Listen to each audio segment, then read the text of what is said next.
সাহাবীরা এসে বলছেন, হুজুর নতুন সাহাবীর আমদানি হয়েছে কে? আব্দুল্লাহ জোরে জোরে কোরআন পড়ে আমাদের ডিস্টার্ব হয়।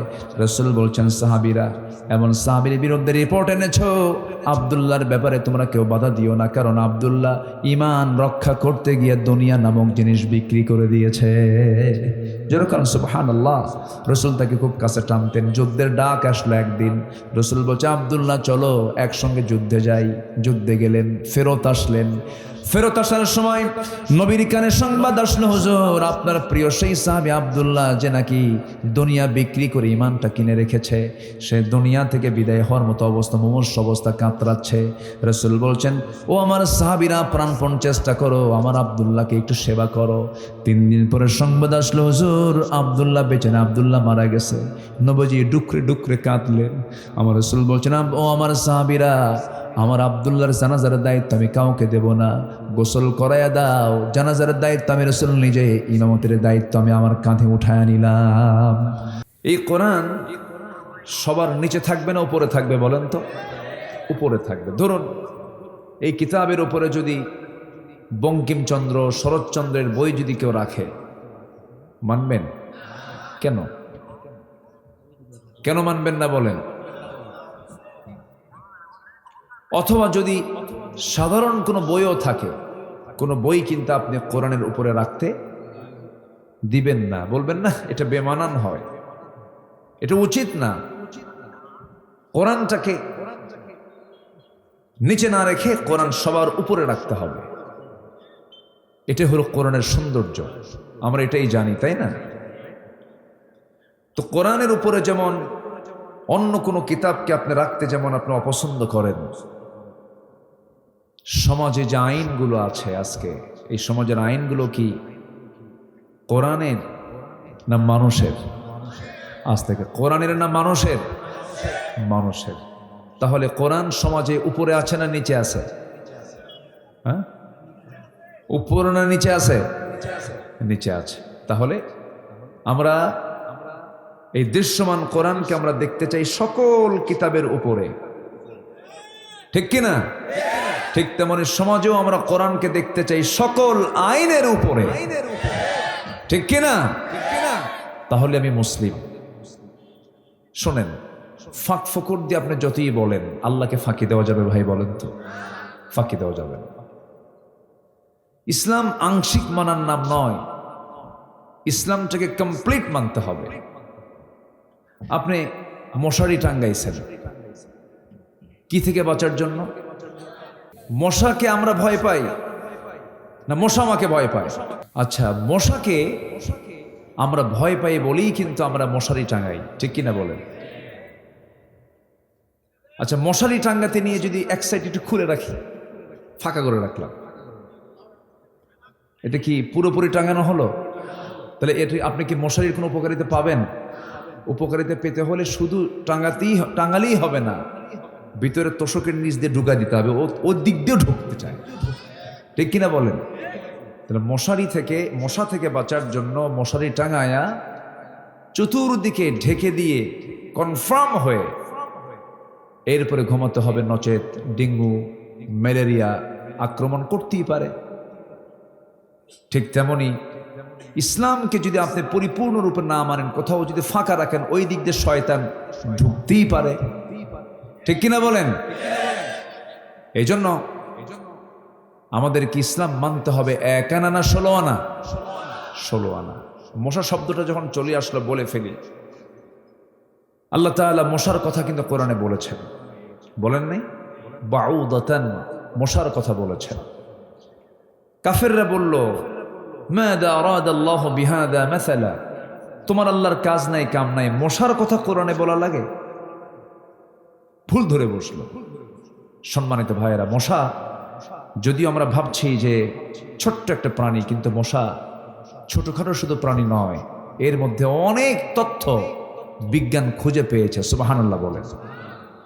আল্লাহ রাব্বুল আলামিন বলেন, ইন্নাল্লাহা লা ইস্তাহি আন ইয়াদরিবা মাসালান মা বাউদাতান ফামা ফাওকাহা فأما الذين آمنوا فيعلمون أنه الحق من ربهم وأما الذين كفروا فيقولون ماذا أراد الله بهذا مثلا يضل به كثيرا ويهدي به كثيرا وما يضل به إلا الفاسقين جربون الله أكبر سورة البقرة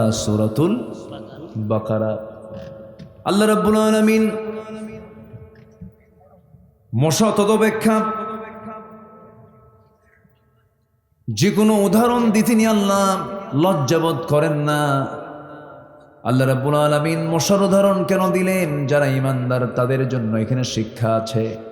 আর কাফেররা বলল তোমার আল্লাহর কাজ নেই, কাম নাই, কোরআনের মতো কিতাবের ভিতরে মশার উদাহরণ দেওয়ার কি দরকার আছে?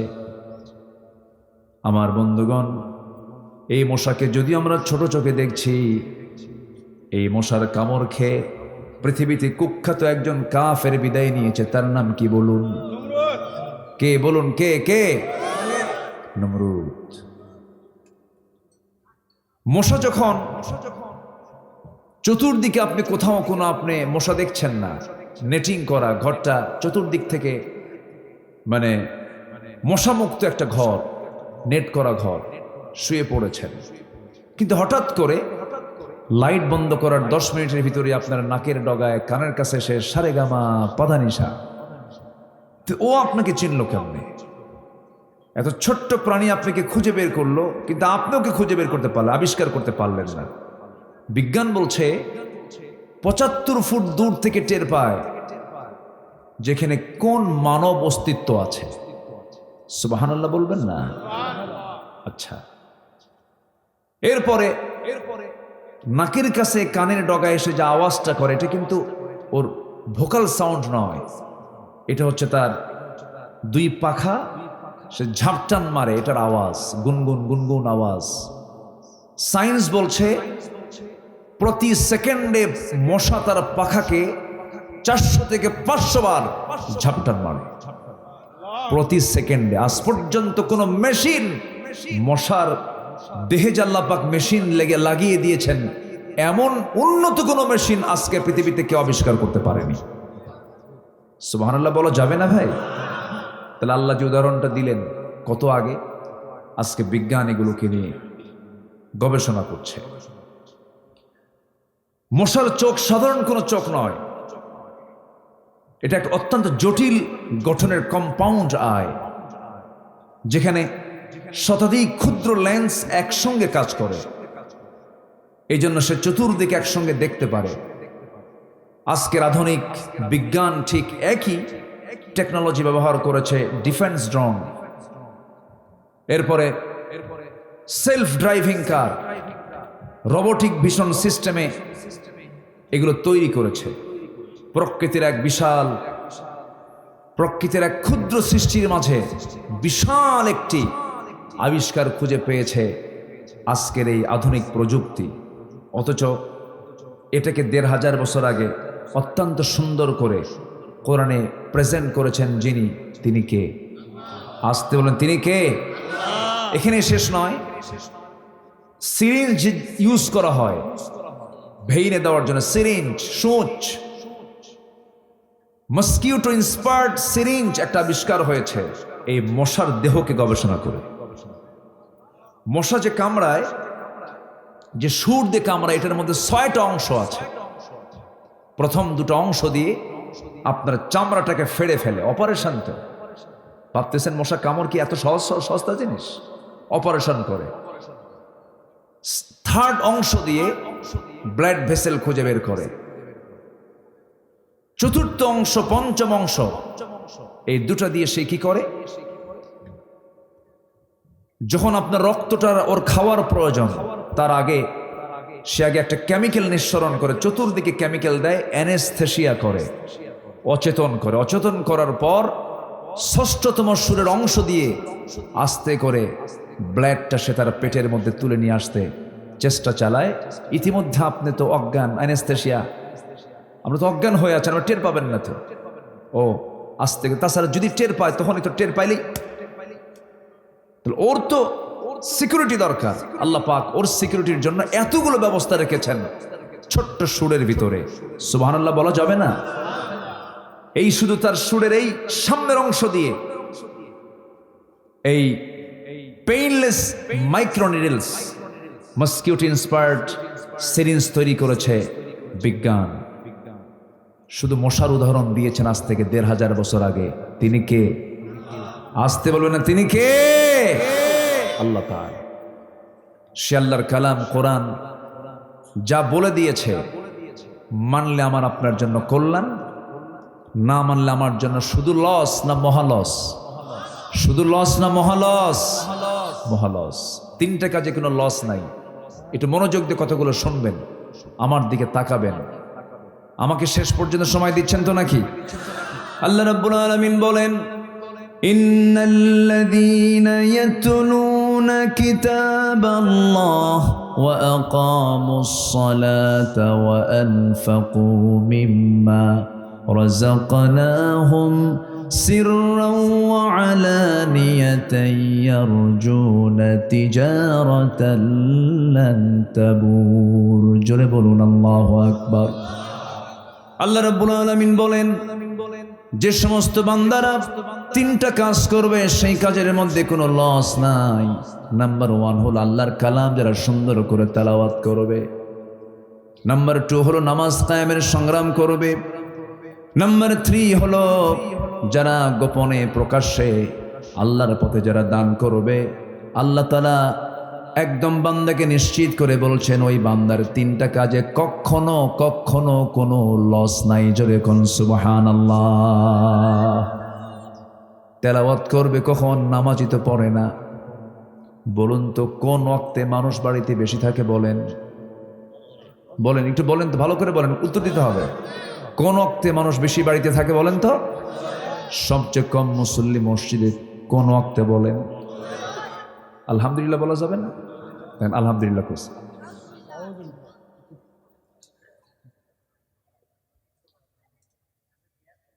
5 ওয়াক্ত নামাজ, প্রত্যেক ওয়াক্ত নামাজই মূল্যবান। ফরজ, ফরজ মানে হলো ইমার্জেন্সি, যার কোনো মাফ নাই। আল্লাহর পক্ষ থেকে জরুরি ঘোষণা হলো 5 ওয়াক্ত নামাজ। এর মধ্যে সবচেয়ে ফজিলতপূর্ণ নামাজ হলো ফজরের নামাজ। 65টা এক্সট্রা করে ফজিলত আছে ফজরের নামাজের। শুধুমাত্র কোনো বান্দা যদি ফজরের 2 রাকাত সুন্নত আদায় করতে পারে, মহান রব্বুল আলামিন সেই বান্দাকে রাকাতাই সালাতুল ফজর খায়রুম মিনাদ দুনিয়া ওয়া মা ফিহা, ফজরের 2 রাকাত সুন্নতের দাম আমার আল্লাহর কাছে দুনিয়ার মাঝে যা আছে তার চাইতে বেশি দামি। একটু আমেরিকায় বাড়ি হলে, একটু জার্মানিতে সেকেন্ড হোম হলে, কত স্বপ্ন পূরণের কত বাসনা। আর আল্লাহ বলছেন, ফজরের 2 রাকাত সুন্নত যদি তুমি আদায় করো, আমি আল্লাহ এটার দাম রেখেছি দুনিয়া এবং দুনিয়ার চাইতেও বেশি। আল্লাহ বলতে বলছেন কোন কাজ করতে, আর আমরা চিন্তায় আছি কোন দিকে। একজন মুনাফিক জোহর পরে, আসর পড়তে পারে, মাগরিব পড়তে পারে, এশা পড়তে পারে, কিন্তু মুনাফিক কখনো ফজর পড়তে পারে না। কোন নামাজ পড়তে পারে না বলেন তো? ফজর। বলুন তো আমাদের মসজিদগুলো এখন কাঁচা না পাকা? মসজিদ ছিল কাঁচা না পাকা? কাঁচা। মসজিদ ছিল কাঁচাই তো। মাঝখানে 1.5 মাস আগে মদিনায় গিয়েছিলাম, সপরিবারে গিয়েছিলাম। আহারে, আজকে 15 লক্ষ মুসলমান একসঙ্গে নামাজ আদায় করে। নবজির যে কাঁচা খেজুরের কাণ্ড দিয়া, খেজুরের ডাল দিয়ে বানানো, এতিমের কাছ থেকে নেওয়া ছোট্ট যে মসজিদটা, যেটাকে রাসূল বলেছেন মা বাইনা বাইতি ওয়া মিম্বারি রাউদাতুম মিন রিয়াদিল জান্নাহ। রাসূল বলেছেন আমার ঘর আর আমার এই মেম্বার মাঝখানের জায়গাটুকু হলো দুনিয়ার ভিতরে জান্নাতের টুকরা। আমার নবীজি সেই কাঁচা মসজিদে খেজুরের কাণ্ড দিয়ে বানানো মসজিদে নামাজ পড়েছেন। কপালগুলো বালু দিয়ে মেখে গেছে আমার বন্ধুগণ, কিন্তু নামাজের মধ্যে যে স্বাদ পেয়েছেন, যে জীবন্ত মজা পেয়েছেন, সেই নামাজের স্বাদ আজকে নাই। বেলাল খালি মুখে আযান দিয়েছেন, আরশ আজিম পর্যন্ত পৌঁছে গেছে, কিন্তু আজকে মাইকে মাইকে মিনারে মিনারে আজান হয়, সেই প্রাণ কিন্তু নাই। রহ গয়া রসমে আজান না রহে রূহ বেলালি, ফলসফা রহ গয়া তলকি গজালি না রহি।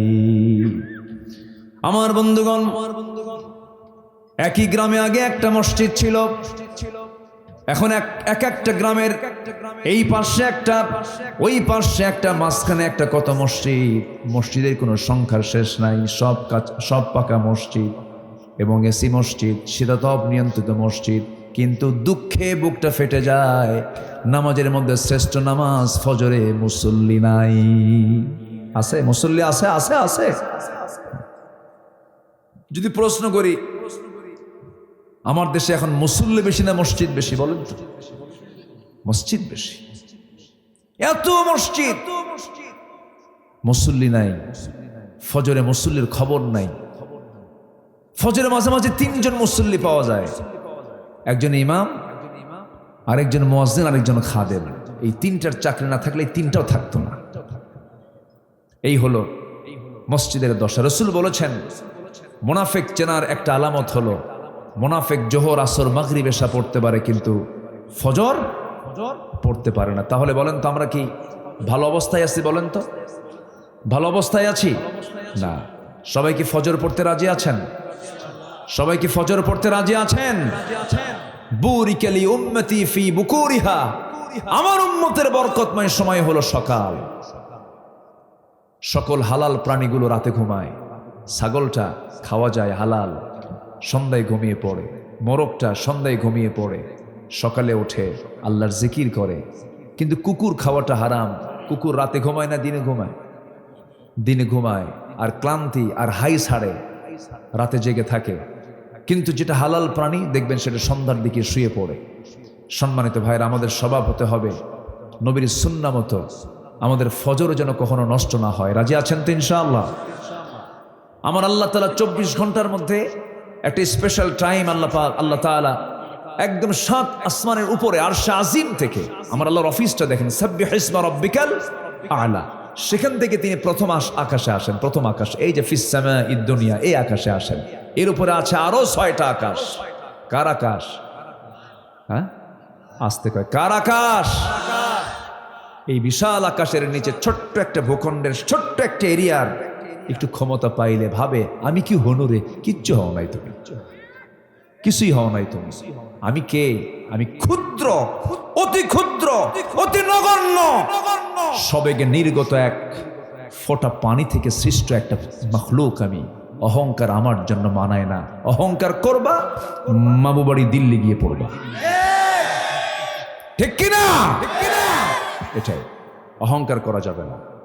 শেষ অপরাধ হলো, সাবেক প্রধানমন্ত্রীর শেষ অপরাধ ছিল হলো অহংকার। এবং পৃথিবীর প্রথম অপরাধ হলো শয়তান কর্তৃক অহংকার। অহংকার করা যাবে, বিনয়ী হব আমরা। জোরে বলি ইনশাআল্লাহ। অহংকারের যোগ্যতা কার? আসতে বলবেন না, কার? কত বড় বড় নেতা আজকে নাই। কে আছে সেই এই ভূখণ্ড শাসন করেছে? মুঘল আমলের মুঘল সম্রাটরা, জহিরুদ্দিন বাবর, হুমায়ুন আকবর, জাহাঙ্গীর। কে তাদের কবরে যায় এখন? শীত হয়ে পড়ে আছে, কেউ তাদেরকে ডাকে না।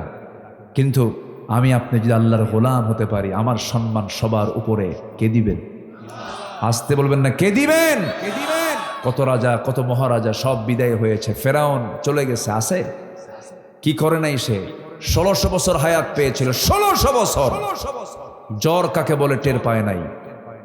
কিন্তু অহংকার আর জুলুম, হত্যা, সন্ত্রাস নির্ভর রাজনীতি এক মুহূর্তের মধ্যে পানিতে চুবায়া মেরেছেন, 14 গোষ্ঠী খতম করে দিয়েছেন।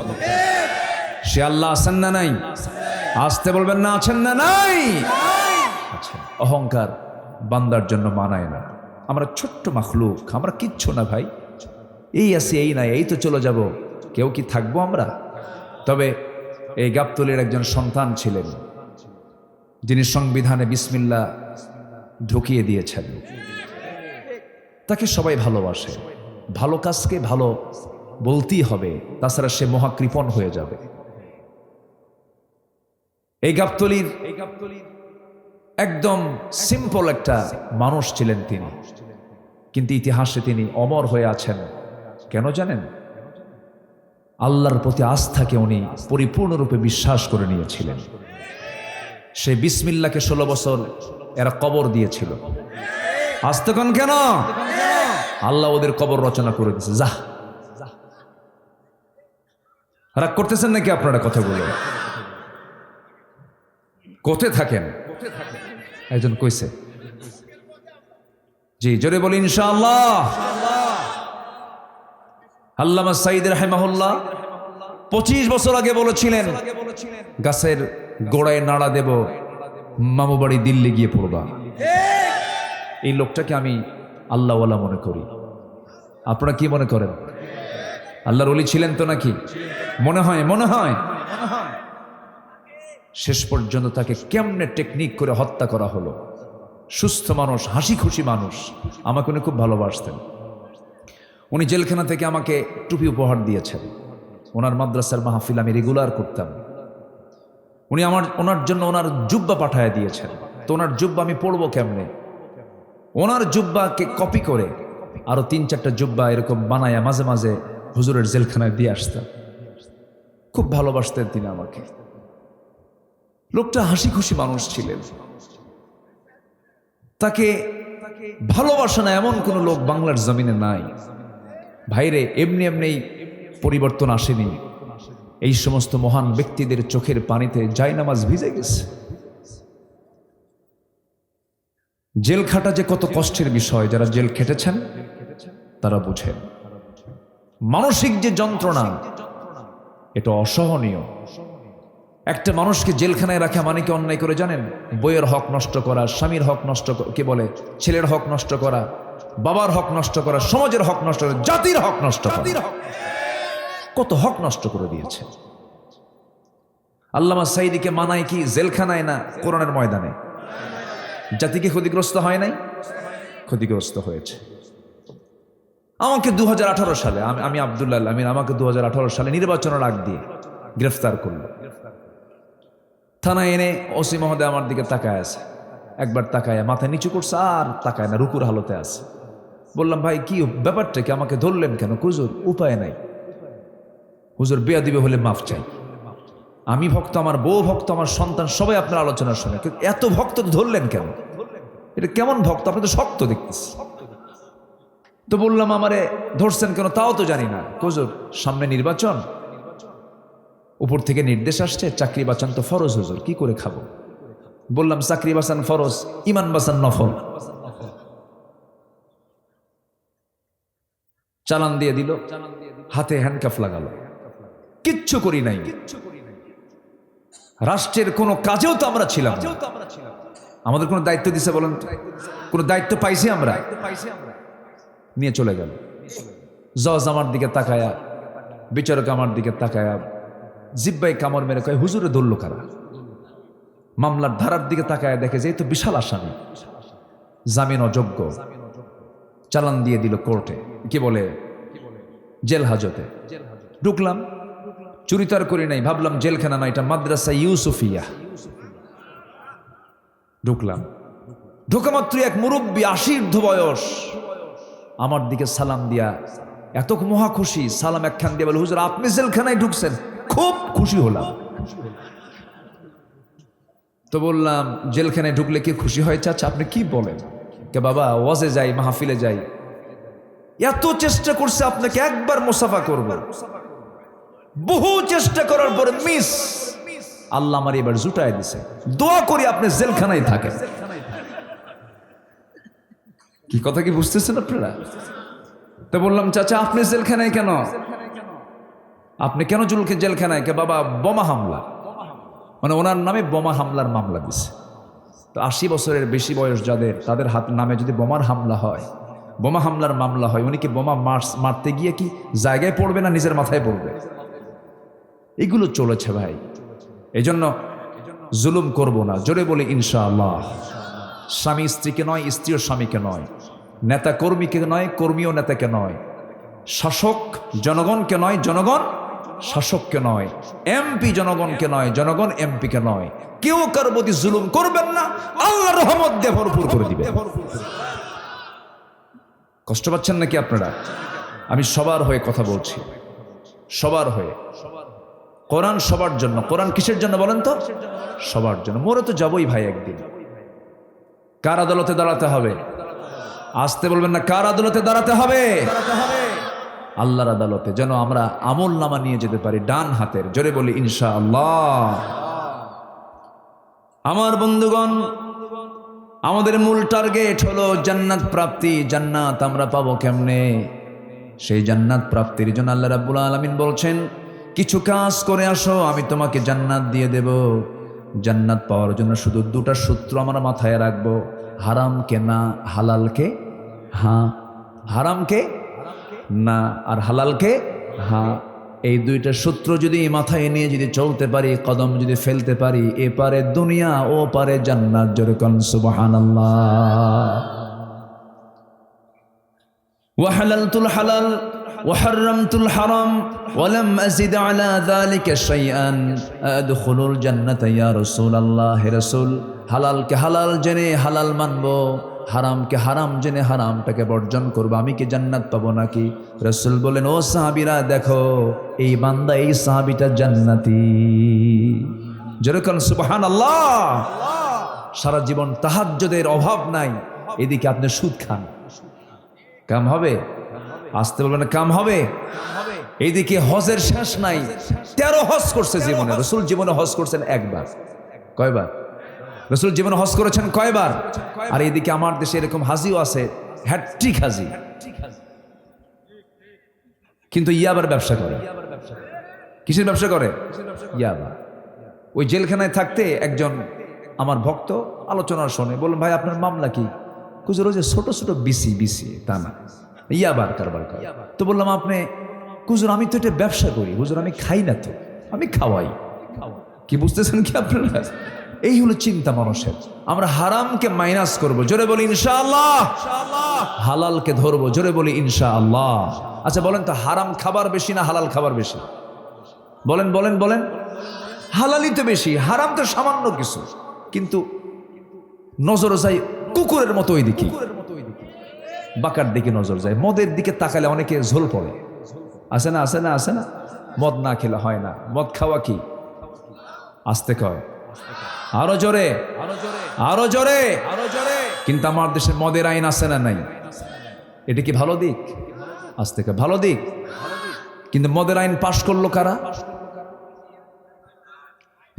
বলেন বলেন বলেন বলেন বলেন। মদের আইন কি ফেরেশতা পাশ করে দিয়ে গেছে? এখানে কারা করছে? নাম নাই, নাম নেওয়ার দরকার নাই তো। গাবতলি তো, এটার নাম গাবতলি না? জি। সম্মানিত ভাইয়েরা, বলেছে ক্যাঙ্গারু আদালত, kangaroo. Prime minister Sheikh Hasina সাবেক, উনি বললেন, যেটা ক্যাঙ্গারু আদালত, এটাকে মানি না। অথচ ওই আদালত কায়েম করেছিলেন তারাই, যারাই গর্ত খনন করেছেন তারাই গর্তে আজকে নিক্ষেপিত হয়েছেন। এটাই এটাই তো হবে।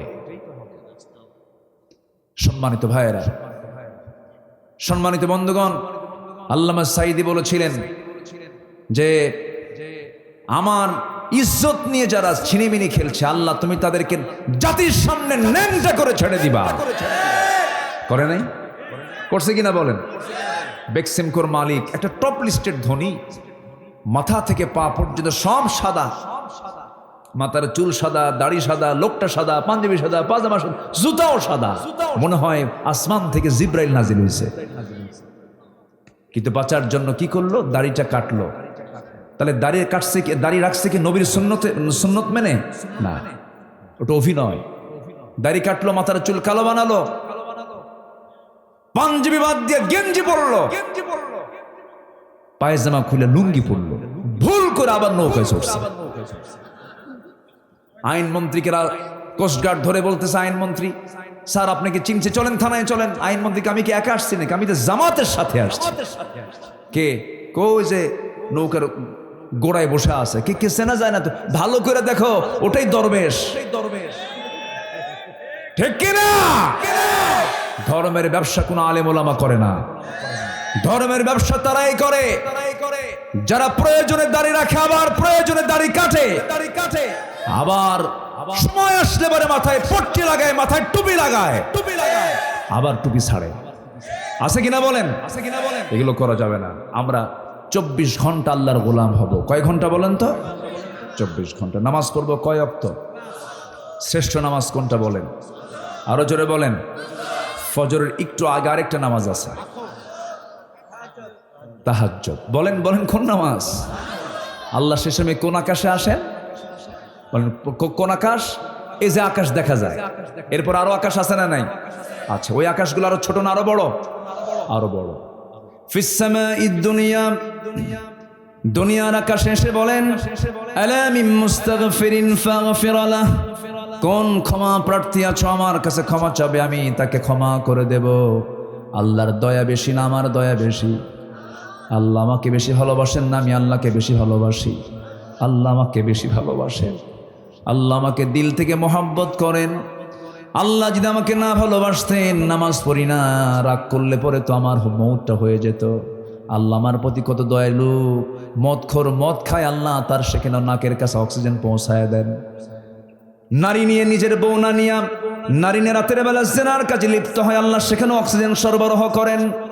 আল্লাহ কত ধৈর্যের পাহাড়, ধৈর্যের পিরামিড, আল্লাহ মাফ করে দেন।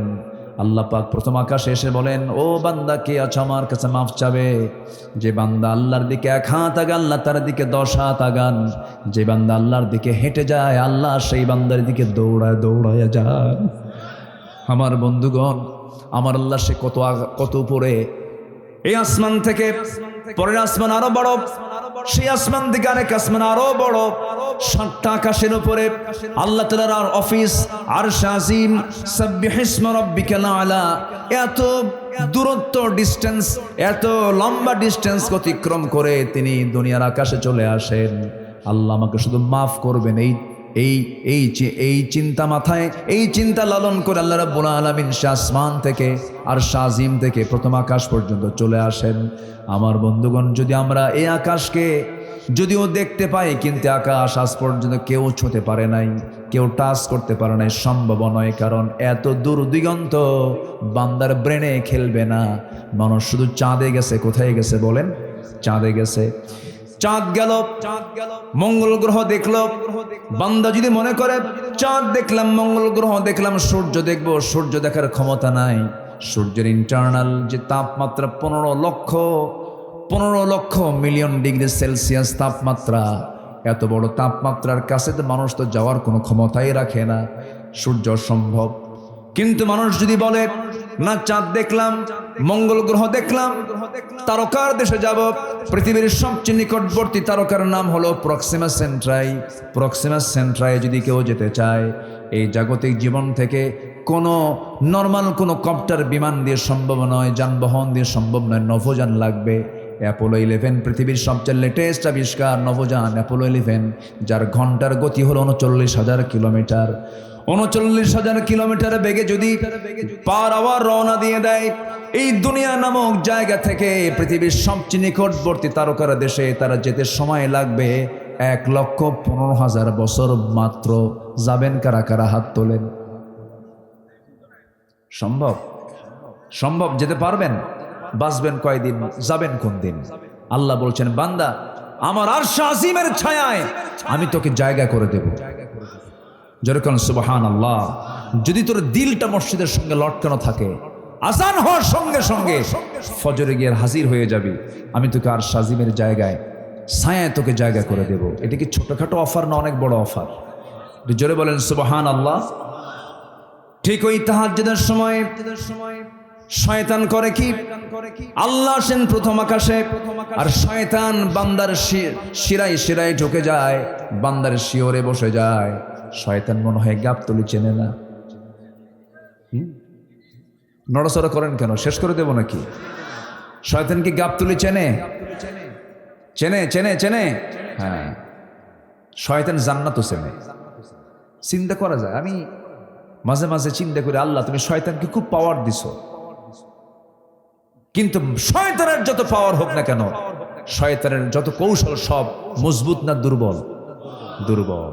শয়তানের কৌশল কখনো মজবুত হতে পারে না।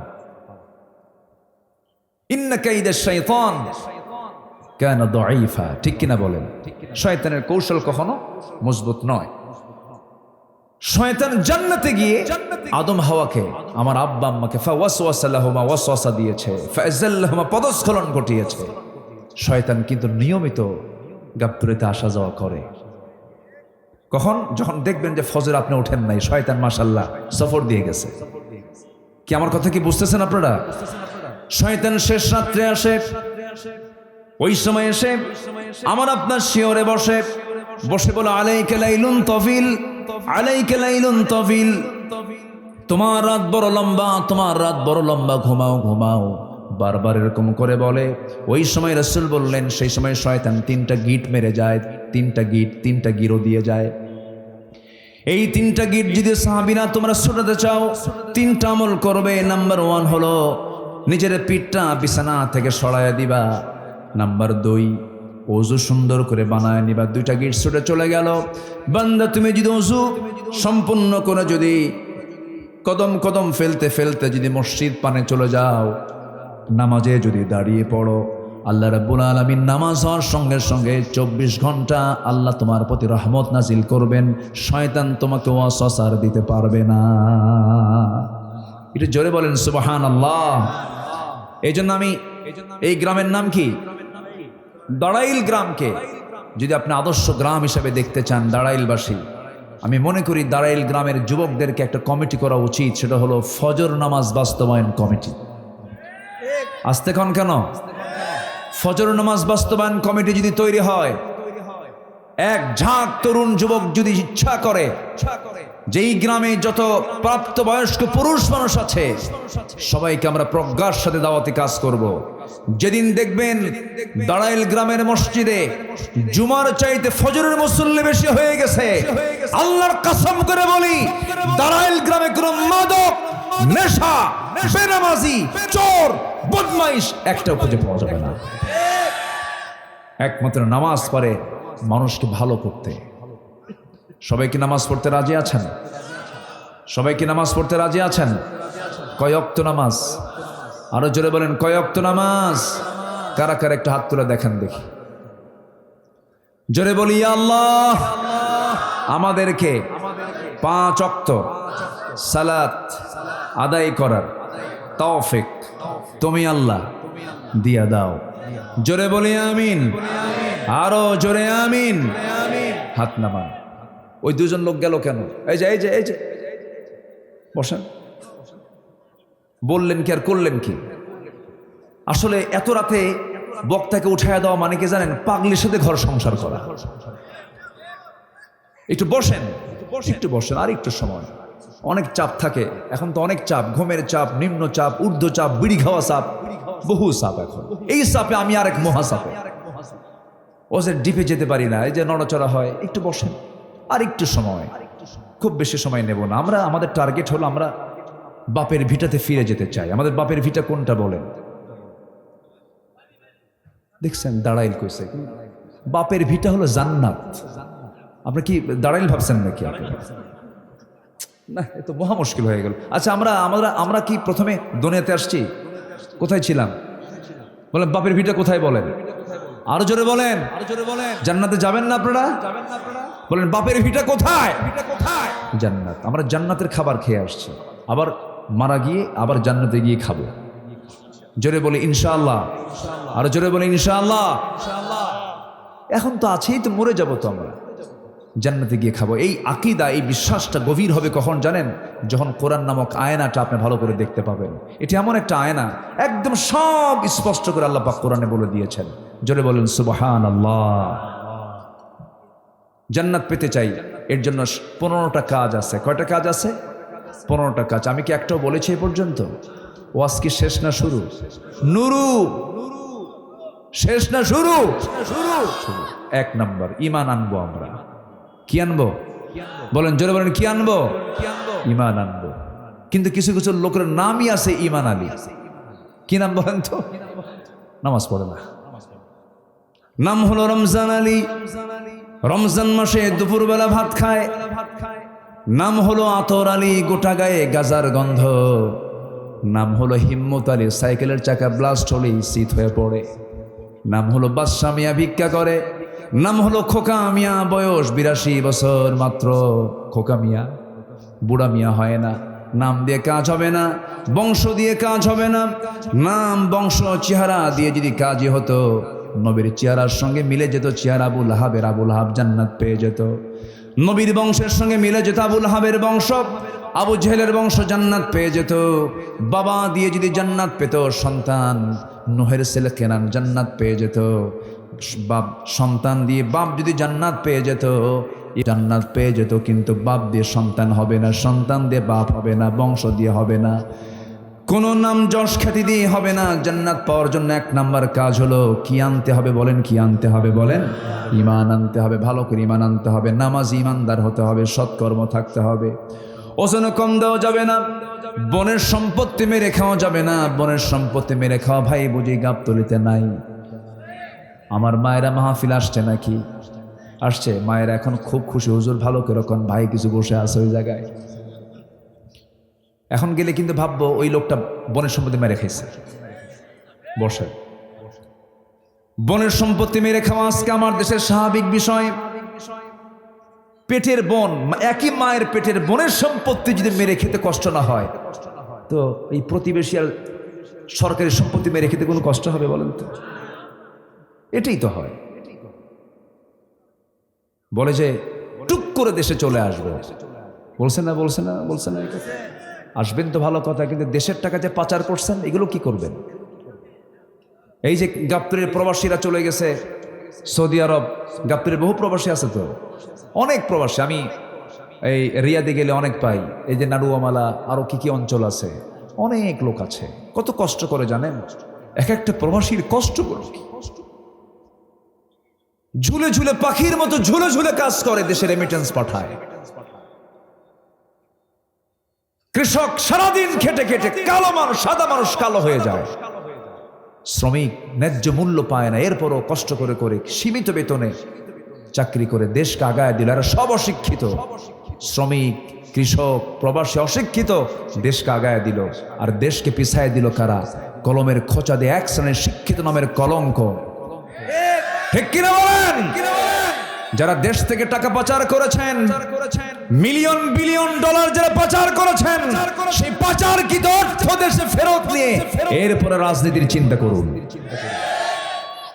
জনগণ আর পাগল নাই, জনগণ আর অচেতন নাই। জনগণ খুব দ্রুত পালস বুঝতে পারে। সুযোগ বুঝে কৌশল খাটায় কিছু করবেন, জনগণ বুঝে সব কিছু। আমরা সচেতন থাকবো। জোরে বলি ইনশাআল্লাহ, আরো জোরে বলি ইনশাআল্লাহ। আমরা চাই রাজনীতি আদর্শ নির্ভর না সন্ত্রাস নির্ভর? বলেন, কি নির্ভর? কি নির্ভর? চরিত্রহীন নির্ভর না চরিত্র নির্ভর? সৎ চরিত্র নির্ভর আমরা আদর্শ রাজনীতি আমরা বাংলাদেশে দেখতে চাই। জোরে বলি ইনশাআল্লাহ। আল্লাহ কবুল করুন, আল্লাহ কবুল করুন, আল্লাহ কবুল করুন। ঈমান আনতে রাজি আছি তো? কি ঈমান? আমল ছাড়া ঈমান না আমল সহ ঈমান? আমাদের কিন্তু পার্শ্ববর্তী দেশ ভারতে আছে, ভারত আছে। ভারতের একটা মানে চলচ্চিত্র অঙ্গন আছে, তার নাম হচ্ছে বলিউড। নাম শুনেছেন তো? নাম তো শোনার কথা, যুবকরা তো আরো ভালো করে জানার কথা। বলিউডের যারা মেইন যারা অভিনেতা সবগুলো খান। এই খানগুলো মুসলমান, কিন্তু কামগুলো অন্য ধর্মের চাইতো জঘন্য। ঠিক কিনা বলেন? দিন নাই, শরিয়ত নাই, এগুলো প্র্যাকটিস নাই। প্র্যাকটিস ছাড়া সে কখনো মুসলমান হতে পারে না।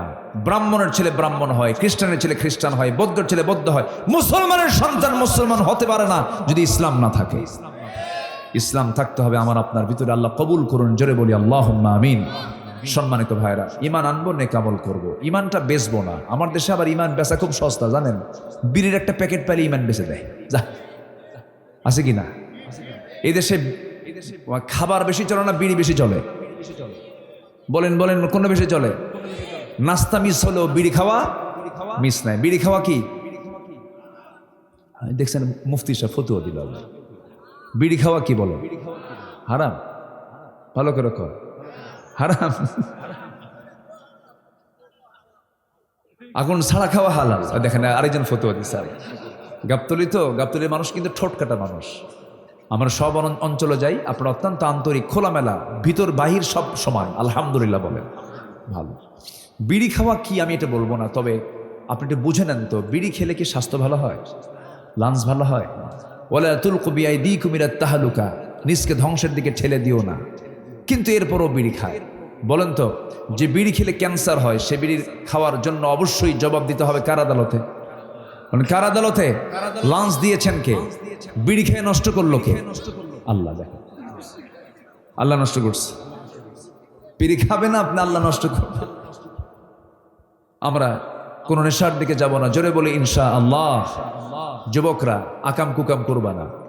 ডিভাইস, মোবাইল, এরপরে এই ইলেকট্রনিক্স, অনেক নেশা আছে, এগুলোর দিকে যাবা না। লাভ নাই, পুরাটাই লস। জীবন তো একটা, জীবন কয়টা বলো তো? একটা। বিবাহ পূর্ব কোনো অবৈধ সম্পর্ক করবা না, লাভ নাই তো। এগুলো মজা পাওয়া যায়, মজা আছে, মজা নাই যে তা না। সে মজাটা হলো দাউদের মতো। দাউদ যখন চুলকায়, এত মজা, খালি চুলকায়, চুলকাতে চুলকাতে একসময় থামে। থামার পর যখন পানি লাগে তখন কি হয়? বলেন কি হয়? চলে। এটা হলো বিবাহ পূর্ব নোংরামি করার কুফল। কোনো খারাপ কিছু দেখবা না, সুন্দর করে জীবনটা সাজায় নিবা। তুমি কি জানো, তোমার যৌবন তুমি যদি আল্লাহর পথে টিকে রাখো, আল্লাহ পাক বলছেন আমি আমার আরশ আজিমের ছায়ায় ওই যুবককে জায়গা করে দেব। বিয়ের প্রয়োজন হবে তোমার, আব্বাকে খুলে বলবা, মাকে খুলে বলবা, আব্বা যৌবন হয়েছে, বয়স হয়ে গেছে, বিয়েটা করাও, আমি বিয়েটা করব। গার্জিয়ান যারা আছেন আমার এই কথাগুলো শুনবেন মনোযোগ দিয়ে। এই কথাগুলোকে বুঝতে হয়, বাচ্চাদের পালস বুঝতে হয়। বাচ্চার ক্যারিয়ার গঠন করতে করতে 50 হয়ে যায়, 40 হয়ে যায়, বিয়ে হয় না। অথচ বিশ্বের সেরা মানুষ মুহাম্মদ সাল্লাল্লাহু, বাবাও নাই মাও নাই, তাও তিনি বিয়ে করেছেন 25 বছর বয়সে। কত বছরে? কত বছরে? 25-এ। এটা স্ট্যান্ডার্ড এজ। এগুলোকে মাথায় নিবা। রিজিকের দায়িত্ব কার? আসতে বলবেন, রিজিকের দায়িত্ব কার? আল্লাহ রিজিক দিয়ে দিবেন। ফয়সালা কার হাতে বলেন তো? আল্লাহর হাতে। আমার নবীজির কাছে এক যুবক এসে বলে, হুজুর আমার যৌবন হয়েছে, বিয়েটা কেউ করায় না, হুজুর বিয়েটা করানো যাবে কি? রাসূল বলেন, কেন বিয়ে করবা না? অবশ্যই বিয়ে করতে পারবে তুমি। হুজুর আমি তো কালো, আমার সঙ্গে কেউ রাজি হয় না, আমি ঘন কালো মানুষ। রাসূল বলছেন, কে বলেছে তোমার কালো সমস্যা? তোমার বিয়ে হবে মদিনার সবচেয়ে সুন্দরী নারীর সাথে, যাও। যেরকম সুবহানাল্লাহ। কিছু কিছু মহিলার সুন্দরী আছে, বউটা স্বামীটা যদি একটু কালো হয় খুব দেমাক দেখায়, মানে গাবতলিতে মনে হয় দেখায় না। আরে কি কয় দেখছেন? দেখে দেখায়, দেমাক দেখায়। দেখানো যাবে না। সুন্দর করেছেন কে? কালো করেছেন কে? ধলা করেছেন কে? ফয়সালা কার? মাঝে মাঝে বলে, তোমার একটা চেহারা হলো, স্বামীকে কয় তোমার সাথে যে আমার বিয়ে হয়েছে তোমার 14 গোষ্ঠীর কপাল। দেখেন খোঁটাটা মারল কোন দিক দিয়ে। শান্তি হবে? শান্তি হওয়া। কিছু পুরুষও আছে, বউটা যদি একটু কালো হয়, বাপ হয়তো পছন্দ করে আসছে, হয়তো মা পছন্দ করে আসছে, বংশ ভালো, সবকিছু ভালো, যা রূপ গুণের সব তো 40-এর মধ্যেই হয়। 40-এর পরে কি আর এগুলো থাকে বলেন তো? থাকে না। তখন থাকে মানুষের মন, মানুষের হৃদয়। তো হয়তো কালো একটা বউ জুটে গেছে, 3 দিন পর কান্দে, এই তুই নতুন বউ ঘরে তুই কান্দিস কেন? কিন্তু সুমনের বউ দেখতে কত সুন্দর, দেখছেন নজর গেছে সুমনের বউয়ের দিকে। নিজের বউ কি সুন্দর হবে কখনো? না। এই জন্য আমাদের চোখকে আমরা কুত্তার চোখ বানাবো না। ঠিক আছে, ঠিক আছে, ঠিক আছে, আমরা ইমানদারের চোখ বানাবো। জোরে বলি ইনশাআল্লাহ। যুবকরা চোখকে কন্ট্রোল করো, কানকে কন্ট্রোল করো। কান দিয়েছেন কে?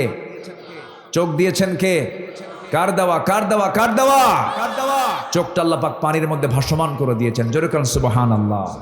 চোখটা কি ভাটায় রেখেছেন না জোয়ারে রেখেছেন? কিসের জোয়ার? কি পানি? লোনা পানির জোয়ার না মিঠা পানির জোয়ার? লোনা পানি। বলেন কি পানি বলেন তো? লবণ পানির জোয়ার দিয়েছেন, এটা মলম দিয়েছেন। জোরে কান সুবহানাল্লাহ। চোখ যেন নষ্ট না হয়, এই চোখ দিয়ে ভালো কিছু দেখবা। কান দিয়েছেন, কানের মধ্যে আবার গিরিজ দিয়ে দিয়েছেন। কানের যে ময়লা, এটাকে আমরা ময়লা বলি। এই কানের ময়লাকে এলাকার মানুষ কি বলে? খোল। গরু খায় এই খোল, সেই খোল না। এই খোল কাজের খোল, এটা স্বাদে হলো তিক্ত, তিতা লাগে। এটাকে আল্লাহ পাক কানের মধ্যে দিয়েছেন কেন?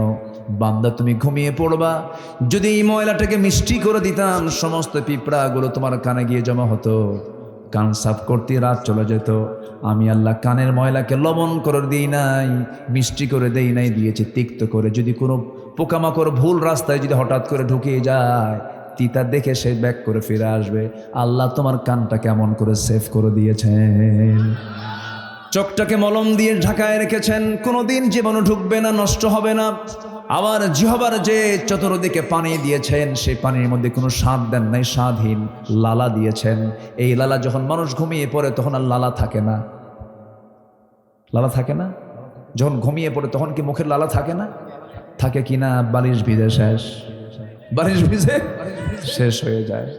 এই যে আল্লাহ রাব্বুল আলামিন এত কিছু ম্যানেজমেন্ট করলেন, এত কিছু দিয়ে দিলেন, মাথা থেকে পা পর্যন্ত সব কার অবদান? সে আল্লাহ বলছেন, বান্দারে সব আমি দিলাম, সব আমি করলাম, তুই আমারে ভুলবি কেমনে বান্দা?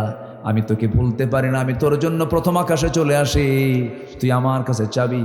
আজান হবে আসসালাতু খায়রুম মিনান নাওম, তুই মসজিদের দিকে চলে যাবি। যুবক, বুড়া মানুষের ইবাদত আল্লাহর দরবারে যতটুকু কবুল হয়, তার চেয়ে বেশি ইবাদত কবুল হয় বুড়া মানুষের না যুবক মানুষের? বলেন যুবকরা এই যে দেশের পরিবর্তন এনেছে, বুড়া মানুষ না যুবক মানুষ?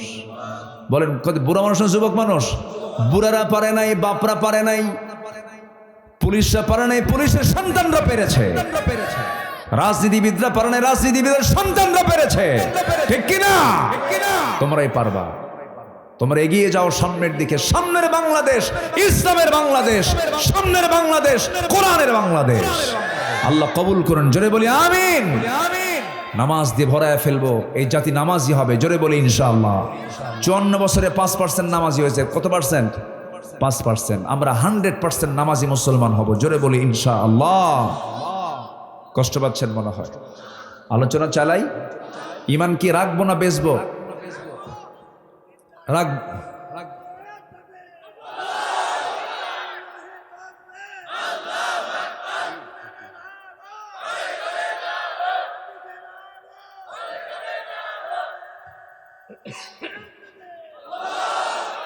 আল্লাহু আকবার। ওমরের ভূমিকা বলি আলহামদুলিল্লাহ। দাড়িগুলো সব পাকা কিন্তু ওমর সাইজ। আলহামদুলিল্লাহ বলবেন না? হ্যাঁ, এটাই হলো জজবা। কিছু যুবক আছে বুড়ার মতো, আবার কিছু বুড়া আছে যুবকের মতো। বলি আলহামদুলিল্লাহ। ঈমান আনবো আমরা, বেচবো না রাখবো? বেচবো না টিকে রাখবো? টিকে রাখবো। ঈমানকে কখনো আমরা নষ্ট করব না, ঈমানের যত্ন নেব। সবার আগে কিসের যত্ন বলেন তো? ঈমানের যত্ন। নামাজ বাদ দিয়া? নামাজ সহ। আমার বন্ধুগণ, ছোট্ট একটা ইতিহাস মনে পড়ে গেল। খুব বেশি লম্বা সময় নেব না, আর কিছু সময় থেকে যান। একজন সাহাবীর বাড়ি হলো মক্কা মদিনার ঠিক মাঝখান বরাবর। মক্কা মদিনার ঠিক মাঝখানে তার বাড়ি। জন্মের পূর্বেই বাপ হারিয়েছেন, জন্মের পর চাচার কাছে মানুষ হয়েছেন, আপন চাচা। টাকা দিয়ে পয়সা দিয়ে তাকে বড় করেছে, জমা জমে দিয়ে তাকে মজবুত করেছে চাচা। মাটা বেঁচে ছিলেন, নবীজির দাওয়াত তিনি পেলেন, কালিমার দাওয়াত পেলেন, কালিমা গ্রহণ করলেন। চাচার কানে সংবাদ চলে গেছে। চাচা গিয়ে বলছে, ভাতিজা শুনলাম আব্দুল্লাহ তুমি নাকি কালিমা পড়েছ। আব্দুল্লাহ বলছে, চাচা শুনবেন কেন, দেখেন আশহাদু আল্লা ইলাহা ইল্লাল্লাহ।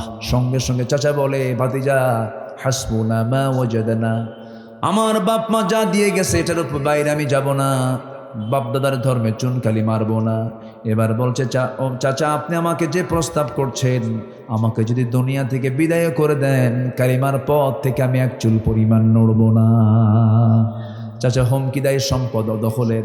চাচা বলতেছে, তোর সমস্ত সম্পদগুলো আমি আমার কওমের লোক দিয়া তোর কাছ থেকে ছিনায় নেব, তোকে সম্পূর্ণ মাহরুম করব। আব্দুল্লাহ বলছেন, চাচা আমার সম্পদ আপনি নেওয়ার জন্য জোর জুলুম করা লাগবে না, আমি সব আপোষই দিয়ে দিলাম, আমার সম্পদ দরকার নাই, আমি সম্পদ ছাড়াই থাকতে চাই, গন্ডগোল করব না চাচা। এবার রাগ করে চাচা থাপ্পড় মেরে জমিনে ফেলে দেয়, টান মেরে জামা ছিঁড়ে নেয়, লুঙ্গিটা জোরপূর্বক খুলে নিয়ে উলঙ্গ করে পাগলা বানায়া ঘর থেকে বের করে দিল। রক্তাক্ত দেহ নিয়ে আমার দরজায় গিয়ে বলছে, মা দরজা খোলা, আমার দিকে তাকাইও না, দিন গ্রহণ করেছি, ঈমান এনেছি, আমার চাচা আমাকে লুঙ্গিটা খুলে আমাকে ঘর থেকে বের করে দিয়েছে। ও মা দেখো তো ঘরের মধ্যে কিছু আছে নাকি? এক খণ্ড কাপড়টা দাও, এক খণ্ড কাপড় কোনো মতো দেওয়া হলো, শতটা ঢাকলেন। এবার বলছেন, মা শোনো, দেরি করলাম না, নবীর আদালতে নবীর দরবারে চলে গেলাম, মদিনার দিকে রওনা দিলাম, মা দোয়া করো আমার জন্য, কারণ পৃথিবীর কিচ্ছু ভাল লাগে না, আমার সবচেয়ে প্রিয় জায়গা হলো আমার নবীর দরবার। যেরকম সুবহানাল্লাহ। রওনা দিলেন সাহাবী।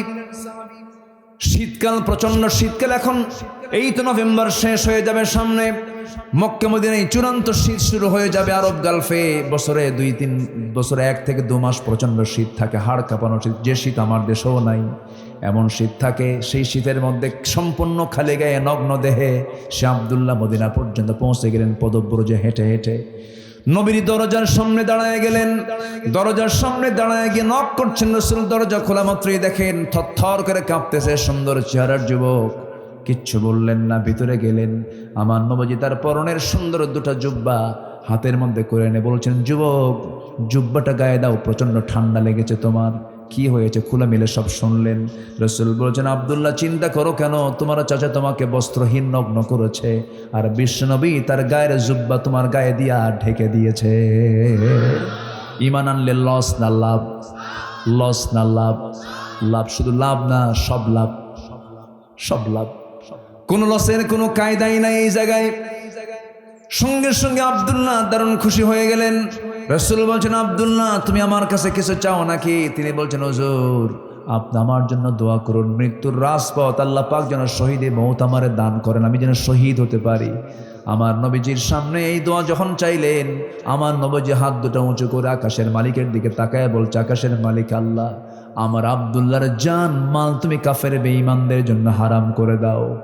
এই দোয়া শোনার সঙ্গে সঙ্গে সাহাবীর মন খারাপ হয়ে গেল। রাসূল বলছেন, আব্দুল্লাহ মন খারাপ কেন হুজুর? চাইলাম কি পাইলাম কি? আপনি বলছেন কাফের বেঈমানদের জন্য আমার জানমাল হারাম, শহীদ হব কেমনে? তারা তোমাকে মারতে পারবে না। রাসূল বলছেন, আব্দুল্লাহর দিন গ্রহণ করতে তোমার বড় কষ্ট হয়েছে, আমি তোমার জন্য দোয়া করছি, তুমি চিন্তা করো কেন? তোমার যদি শাহাদাতের তামান্না লালন হয়ে থাকে দিলের মধ্যে, ওয়াইম্মা তাআলা ফিরাশিহি, বিছানায় যদি মরণ হয় আল্লাহ পাক তোমাকে শহীদের দরজা দিয়ে দিবেন, চিন্তা করো না। ও সাহাবী তুমি যাও, কোরআন তোমাকে দিয়ে দিলাম। আসহাবে সুফফার সদস্য হয়ে গেলেন। নবীর কবরের সাথে সেই ঘরের সেই আসহাবে সুফফার জায়গা, ওয়াহিদুল ভাই নবীর কবরের পাশে সেই ছোট্ট জায়গা, সেই ছোট্ট জায়গায় না খাওয়া সাহাবীগুলো থাকতেন, দিনের পর দিন উপোস থাকতেন। ওই সাহাবীগুলোকে রাসূল সেবা দিতেন, নার্স দিতেন, রাসূল নিজে সেবা করতেন। আমার নবীজি সারা জীবন সেবক ছিলেন, সহজে তিনি সেবা নেন নাই, সেবা দিয়েছেন। যেরকম সুবহানাল্লাহ। আমার নবীজি নিজের কাজ নিজে পছন্দ করতেন। আম্মা জান আয়েশা বলেন, রাসূল আমাকে আগে সালাম দিতেন। অনেক সাহাবী বলতেন, রাসূলকে আগে সালাম দিতে চাইতাম, সালাম দিতে পারতাম না, রাসূল আগে সালাম দিয়ে দিতেন। একদিন এক সাহাবী তার মধ্যে জিদ চাপলো, মোটা বৃক্ষের আড়ালে দাঁড়ায় গেলেন। রাসূল কাছাকাছি চলে আসলেন, মোটা বৃক্ষের আড়াল থেকে বের হয়ে রাসূলকে লক্ষ্য করে সালাম দিয়ে বলছেন, আসসালাতু আসসালামু আলাইকা ইয়া রাসূলুল্লাহ। আমার নবীজি সালামের জবাব দিয়ে মুস্কি হাসি মেরে বলছেন, সাহাবী এমন টেকনিক করে আগে সালাম দিলে কিন্তু সওয়াব পাবা না। যেরকম সুবহানাল্লাহ। আমার নবীজি ছিলেন আদর্শের পিরামিড, সুন্দর আদর্শের পিরামিড। আল্লাহু আকবার বলেন। রাসূল কাউকে কোনোদিন কষ্ট দিয়ে কথা বলেন নাই, খোঁচা দিয়ে কথা বলেন নাই, আর চোখে তাকান নাই, মিথ্যা কথা বলেন নাই। জীবনে এই পৃথিবীতে একজন মানুষের একটা হিকমত, একটা কৌতুকপূর্ণ কৌতুকের সাথে মিলানো, অথবা কোনোদিন আমার নবীজি অভিনয় করে, অথবা ব্যঙ্গাত্মক করে কোনো কথা বলেছেন, আমার নবীজি কোনোদিন কৌতুক করে মিথ্যা কথা বলেছেন এমন রেকর্ড যার নাই তিনি হচ্ছেন আমার নবী মুহাম্মদ সাল্লাল্লাহু আলাইহি ওয়াসাল্লাম। অথচ দেশ চালাইছেন, রাষ্ট্র চালাইছেন, রাজনীতি করেছেন, যুদ্ধ করেছেন, সব কিছু করেছেন, একটা জীবনে মিথ্যা দিয়ে রাসূল কোনো কাজ করেন নাই। জোরে কান সুবহানাল্লাহ। আমার নবীজি বললেন, আব্দুল্লাহ তুমি ওই জায়গায় থাকো, কোরআন হাতে দিয়েছেন, চিৎকার মেরে মেরে কোরআন পড়েন। সাহাবীরা এসে বলছেন, হুজুর নতুন সাহাবীর আমদানি হয়েছে কে? আব্দুল্লাহ জোরে জোরে কোরআন পড়ে আমাদের ডিস্টার্ব হয়। রাসূল বলছেন, সাহাবীরা এমন সাহাবীর বিরুদ্ধে রিপোর্ট এনেছো, আব্দুল্লাহর ব্যাপারে তোমরা কেউ বাধা দিও না, কারণ আব্দুল্লাহ ঈমান রক্ষা করতে গিয়ে দুনিয়া নামক জিনিস বিক্রি করে দিয়েছে। যেরকম সুবহানাল্লাহ। রাসূল তাকে খুব কাছে টানতেন। যুদ্ধের ডাক আসলো একদিন, রাসূল বলছে, আব্দুল্লাহ চলো একসঙ্গে যুদ্ধে যাই। যুদ্ধে গেলেন, ফেরত আসলেন। ফেরত আসার সময় নবীর কানে সংবাদ আসলো, হুজুর আপনার প্রিয় সেই সাহাবী আব্দুল্লাহ যে নাকি দুনিয়া বিক্রি করে ঈমানটা কিনে রেখেছে, সে দুনিয়া থেকে বিদায় হওয়ার মতো অবস্থা, মুমূর্ষু অবস্থা, কাতরাচ্ছে। রাসূল বলছেন, ও আমার সাহাবীরা প্রাণপণ চেষ্টা করো, আমার আব্দুল্লাহকে একটু সেবা করো। 3 দিন পরে সংবাদ আসলো, হুজুর আব্দুল্লাহ বেঁচে না, আব্দুল্লাহ মারা গেছে। নবীজি ডুকরে ডুকরে কাঁদলেন। আমার রাসূল বলছেন, ও আমার সাহাবীরা, আমার আব্দুল্লাহর জানাজার দায়িত্ব আমি কাউকে দেব না, গোসল করাইয়া দাও। জানাজার দায়িত্ব আমি রাসূল নিজে, ইমামতের দায়িত্ব আমি আমার কাঁধে উঠায় নিলাম। আমার নবীজির সামনে লাশ রেখে জানাজা সম্পূর্ণ করার পরে বলছেন, সাহাবীরা রে, আমার কলিজার টুকরা আব্দুল্লাহর কবরটা কোথায় খনন করেছো? ওই যদি পাহাড়ের চিপায়। রাসূল বলছেন, সাহাবীরা আমাকে নিয়ে চলো কবরের সামনে। নবী কবরের সামনে গিয়ে দাঁড়ালেন। কবরের সামনে গিয়ে দাঁড়ায়া আমার নবীজি বলছেন, আমি কাউকে নামতে দেব না, আমি রাসূল নিজে আমার আব্দুল্লাহর কবরে নামবো। আমার নবীজি নিজে কবরে নামলেন, নেমে হাতটা আগায়া দিলেন আর বলছেন, আমার আবু বকর আমার ডানে নামো, ওমর আমার বামে নামো। আমার নবীজি হাতটা আগায়া দিয়ে বলছে, সাহাবীরা রে, আমার কলিজার টুকরা আব্দুল্লাহর লাশটা আমার হাতে তুলে দে। আমার নবীজি হাতের মধ্যে নিলেন, বলছেন, আবু বকর হাতে মাথাটা ধরো, ওমর পাটা ধরো। 3 জন মিলে কবরে শোয়া দিলেন। বুকের উপরে হাতটা রাখলেন। হাত রেখে আকাশের দিকে তাকায়া আমার নবীজি কান্না বিজড়িত কণ্ঠে বলছেন, আকাশের মালিক আল্লাহ, এই মুহূর্ত পর্যন্ত আমি আব্দুল্লাহর উপরে সন্তুষ্ট আছি, তুমি আব্দুল্লাহরে মাফ করে দাও। পাশে দাঁড়িয়ে থাকা একজন জগৎধন্য সাহাবী সাদ বিন আবি ওয়াক্কাস, যিনি ঘোড়া দাবড়ায়া সমুদ্র তরঙ্গ পার হয়ে দ্বীনের পতাকা বিজয় বেশি উড্ডীন করেছিলেন, সেই সাদ বিন আবি ওয়াক্কাস ওই কবরবাসীর অবস্থা দেখে তিনি চিৎকার মেরে বলছেন, আহারে আমার পোড়া কপাল, আজকে আমি জীবিত সাদ যদি এই জায়গায় না থেকে যদি ওই কবরের বাসিন্দা হতে পারতাম, যে কবরবাসীকে বিদায় দেওয়ার জন্য জগতের শ্রেষ্ঠ 3 জন মানুষ আব্দুল্লাহর কবরে নেমে গেছে। আমার ভাইরা, ঈমান বড় দামি জিনিস, ঈমান বড় দৌলত। এই দৌলতকে কখনো নষ্ট করব না।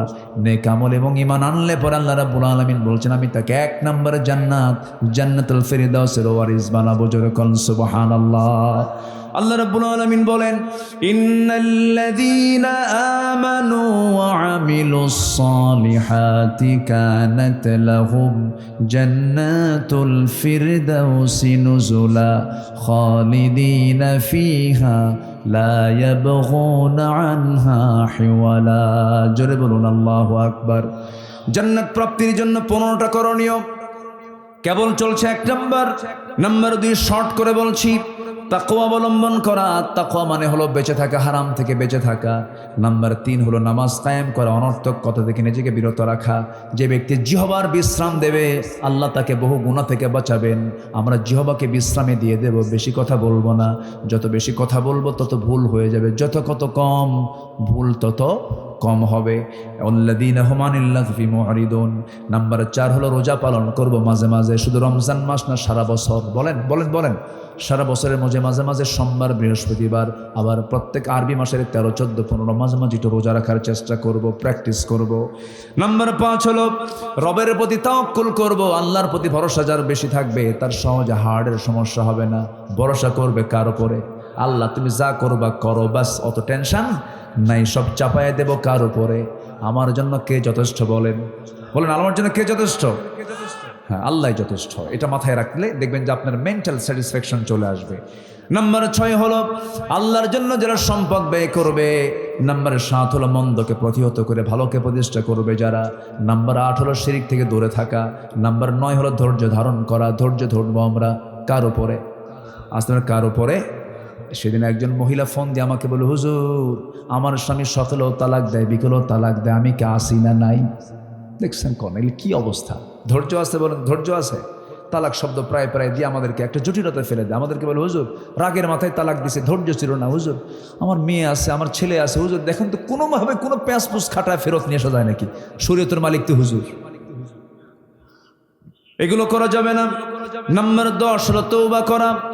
নাম্বার 11 হলো আল্লাহর পথে জিহাদ করা। নাম্বার 12 হলো পাপের উপর অবিচল না থাকা, মহান আল্লাহর কাছে ক্ষমা চাওয়া। নাম্বার 13 হলো সত্যের পথে অবিচল থাকা, আল্লাহ রাসূলের আদেশকে মান্য করা। নাম্বার 14 হলো আল্লাহর জন্য মুমিনদের মাঝে পরস্পর সুন্দর সম্পর্ক স্থাপন করা। সর্বশেষ 15 নম্বর হলো অন্যায় অশ্লীল যত বেহাপনা আছে তা থেকে মুক্ত হয়ে ইহসান নিরাপরণতা হাক্কুল ইবাদ আদায় করা।